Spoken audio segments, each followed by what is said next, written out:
สการป่าเด้อพี่น้องเอ้ยไปดูการป่ามาดิดูหาป่าลงทุ่งลงข้าเด้อมีอย่างอยู่ได้กินตามภาษาคนบ้านนอกเขา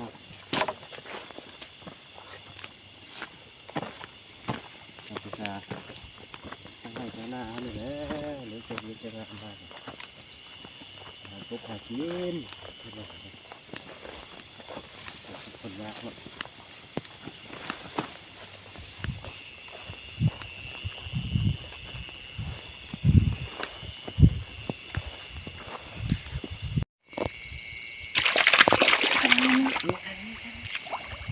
ให้ตอนนี้ก็ได้หนึ่งปลา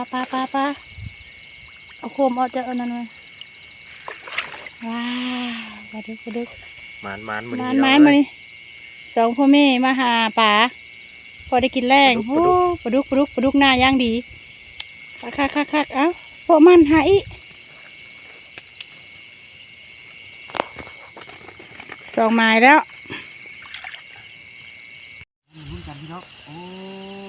มันเยอะรอบนี้มาแล้วพี่น้องเอ้ยโคมมาแล้วคือเห็นตัวที่3แล้วมองวันนี้รุ่นต่อไปมันจะได้จากโต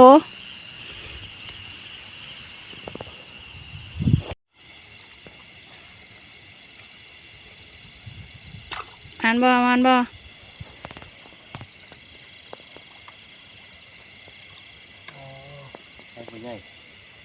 กล้องนั้นโคมพยุงใส่ระบบเห็นโอ้ตัวที่4มันรุ่นอีกจะได้เอียกโตกำลังกับบางนุ่มบางป่านุน้ำลายมันนี่ปลาดุก4 ตัว 5 ตัวปลาคลอกน้อยนี่เขตปลาดุกใหญ่ตัวนี้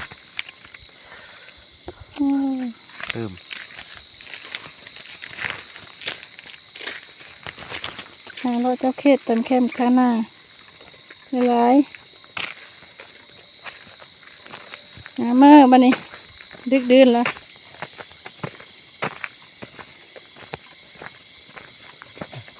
มันทางเงี้ยวไก่ย่างมา